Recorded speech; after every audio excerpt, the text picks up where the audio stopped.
Welcome to Learning Science is Fun. I am Jovi and today we're going to learn about Cri-Du-Chat syndrome. But before anything else, let's listen to this audio.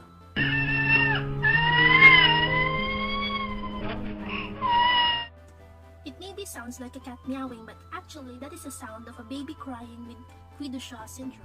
The word Cri-Du-Chat is derived from the French term that means cat cry. This rare genetic condition is present at birth and it only occurs in about 1 in 20,000 to 1 in 50,000 newborns. It can affect male and female but is more common in females.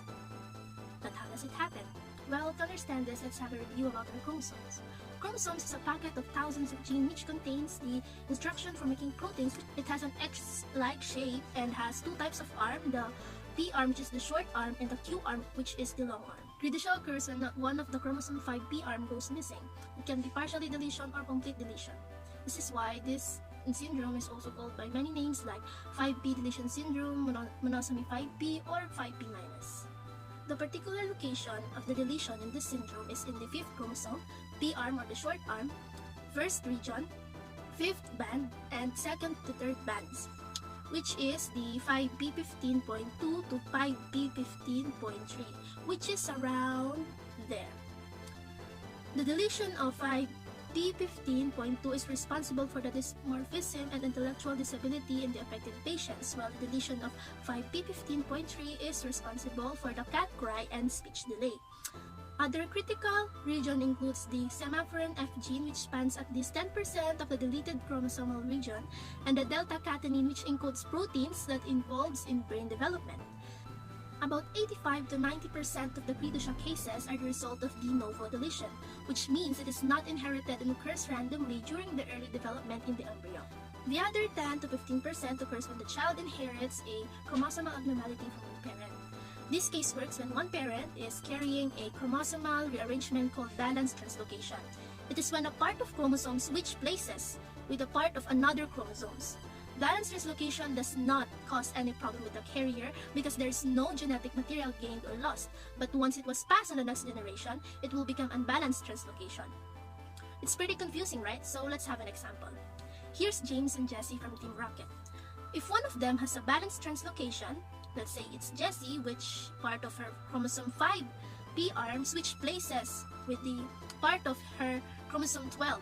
So James has normal chromosomes. If these two had a child, and the child inherits the translocated chromosome 5 but inherits the normal chromosome 12, that child will have Cri-Du-Chat syndrome because part of chromosome 5 is lost. This is what we call unbalanced translocation. Moving on with the signs and symptoms. Like mentioned before, the high-pitched cry is one of the most common symptoms of this disorder, which manifests in the first week of life. This is due to the abnormal structure of the larynx. However, there are cases that infants can have the syndrome without having the cat-like cry. Affected infants may display low birth weight, growth deficiency, diminished muscle tone or hypotonia, and microcephaly. Here is the distinctive facial features of Cri-Du-Chat patients. Hypertelorism or a wide distance between the eyes, abnormally round head for infants, strabismus or crossed eyes, flat nose bridges. They can also have palpebral features or downwardly slanting eyelid folds. Apicanthal folds or skin folds of the upper eyelids covers the inner angle of the eyes. They can also have low set of ears and micronasia or abnormally small jaw. Malocclusion may also occur or the misalignment of the teeth. Aside from abnormalities in facial features, an affected child also displays intellectual and psychomotor disability like delay in walking, sitting, and head control. Speech development is also usually delayed, and affected children may also show hyperactivity or self-abusive behavior. They may also have a difficulty in feeding, gastroesophageal, reflux diseases, and respiratory infections. Affected patients have also higher risk of developing complications like scoliosis, hearing loss, and congenital heart defects, which affects 15 to 20% of Cri-Du-Chat patients. Patent ductus arteriosus is one of the most common heart defects. Diagnosis could be done by suspected clinical features and through karyotyping. And as for treatment, unfortunately, there is no cure for this condition.